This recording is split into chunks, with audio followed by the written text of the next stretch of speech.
हिमांशी राठौर और आप देख रहे हैं नेक्स्ट 9 न्यूज। जैसा कि आप जानते ही हैं कि पूरे ही देश भर में इस वक्त सियासी माहौल देखने को मिल रहा है, जहां एक तरफ राष्ट्रपति चुनाव, उपराष्ट्रपति चुनाव के चलते काफी ज्यादा गहमा गहमी देखने को मिली, तो वहीं अब इन चुनावों के बाद अब आने वाले विधानसभा चुनाव को लेकर काफी ज्यादा सियासत तेज होती हुई दिखाई दे रही है। लेकिन इसी बीच केंद्र में बीजेपी की जो सरकार है वह विपक्ष के लगातार निशाने पर बनी हुई है। ऐसे में देखा जाए तो देश की 15वीं महामहिम यानी कि राष्ट्रपति द्रौपदी मुर्मू से कई प्रकार की मांग की जा रही है, अलग अलग तरीके से अपील करता हुआ दिखाई दे रहा है विपक्ष। ऐसे में सभी को इंतजार है कि देश की 15वीं राष्ट्रपति द्रौपदी मुर्मू जी क्या कुछ अहम फैसले लेंगी, क्या कुछ बड़े ऐलान करेंगी केंद्र सरकार से हटकर, या फिर केंद्र सरकार के साथ विचार विमर्श करते हुए। विपक्ष ने महंगाई, बेरोजगारी और खाद्य पदार्थों पर जो जीएसटी बढ़ा दिया गया उसको लेकर मांग की है। फिलहाल देखा जाए तो राष्ट्रपति इस पर विचार विमर्श करने में जुटी हुई है। लेकिन दूसरी ही तरफ देखा जाए तो सियासत तेज हो चुकी है झारखंड की राजनीति में। जी हाँ, झारखंड के मुख्यमंत्री हेमंत सोरेन इस वक्त अपनी मुख्यमंत्री पद को लेकर काफी ज्यादा चिंतित और परेशान है और उनकी कुर्सी पर इस वक्त खतरा मंडराया हुआ है। जैसा कि आप जानते ही हैं कि कांग्रेस की हाईकमान सोनिया गांधी ईडी के चंगुल में फंसी हुई है। नेशनल हेराल्ड केस के चलते ईडी ने तकरीबन 12 ठिकानों पर छापेमारी की और उस वक्त झारखंड के सीएम हेमंत सोरेन ने कह दिया कि भारतीय जनता पार्टी हमेशा ही अलग अलग राज्यों में विपक्ष की सरकार गिराना चाहती है।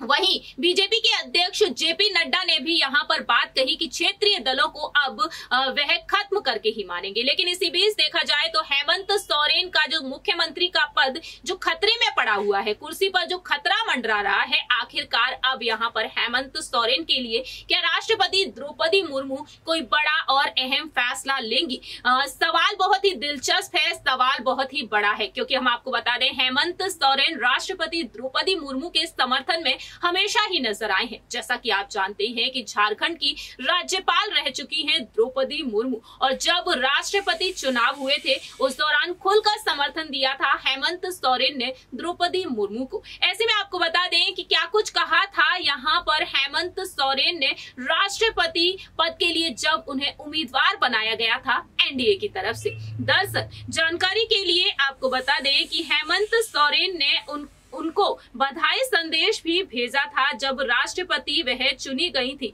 उनकी जीत पर उन्होंने कहा कि इस जीत के साथ आदिवासी, पिछड़ों और दलितों की उनसे उम्मीद बढ़ गई है और इनकी समस्याओं का समाधान वह करेंगी। एनडीए की उम्मीदवार के साथ हेमंत सोरेन नजर आए थे और हेमंत सोरेन के साथ साथ पूरे ही झारखंड के वासियों में से कई लोगों ने उन्हें समर्थन दिया। झारखंड की वह राज्यपाल रह चुकी है, आदिवासी समुदाय से वह आती है, ओडिशा के मयूरभंज जिले से वह ताल्लुक रखती हैं और आदिवासी महिला अब देश की राष्ट्रपति हैं। ऐसे में देखा जाए तो हेमंत सोरेन को लेकर दावा किया जा रहा है कि उनकी पत्नी को मैदान में उतारा जा सकता है। उनकी पत्नी कल्पना अब मुख्यमंत्री के पद पर नजर आ सकती हैं। मालूम हो कि संवैधानिक और संसदीय विशेषज्ञों की राय है कि हेमंत सोरेन को अपने पद से इस्तीफा देना पड़ सकता है यदि चुनाव आयोग की रिपोर्ट में राज्यपाल से सिफारिश की गई है और उन्हें लाभ के पद के कारण राज्य के सदस्य के रूप में अयोग्य घोषित किया जाए। लेकिन यहाँ पर विशेषज्ञों का कहना ये रहा है कि अगर उनकी पार्टी उन्हें फिर से फ्लोर लीडर के रूप में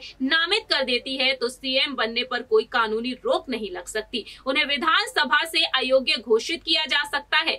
लोकसभा के पूर्व महासचिव PDT आचार्य ने ये बात कही है, लेकिन वह तब भी मुख्यमंत्री या मंत्री बने रह सकते हैं यदि उनकी पार्टी उन्हें इस पद के लिए चुनती है। हमारा संविधान एक गैर निर्वाचित मंत्री को अधिकतम 6 महीने तक सत्ता में रहने की अनुमति देता है। यदि उन्हें 6 महीने से अधिक समय तक सत्ता में रहना है तो उपचुनाव लड़ना और जीतना होगा। फिलहाल देखा जाए तो चुनाव आयोग को लेकर यहाँ पर दावा किया जा रहा है। चुनाव आयोग के फैसले पर वह अब सीएम पद को छोड़ सकते हैं और वह फिर से मुख्यमंत्री किस तरीके से बनेंगे इस पर भी रणनीतियां यहाँ पर देखने को मिल रही हैं। फिलहाल यहाँ पर इंतजार है कि देश की राष्ट्रपति महामहिम द्रौपदी मुर्मू जी क्या वाकई में खुलकर समर्थन देती हुई नजर आएंगी केंद्र सरकार से हटकर पीएम नरेंद्र मोदी, केंद्रीय गृह मंत्री अमित शाह जी और अध्यक्ष जेपी नड्डा जी से हटकर क्या राष्ट्रपति उनके समर्थन में उतरेंगी? क्या यहाँ पर उनकी सरकार को गिरने से बचा पाएंगी? फिलहाल ये तो वक्त के साथ साथ ही पता चलेगा। इस रिपोर्ट में इतना ही। बाकी की तमाम अपडेट्स के लिए आप देखते रहिए नेक्स्ट 9 न्यूज।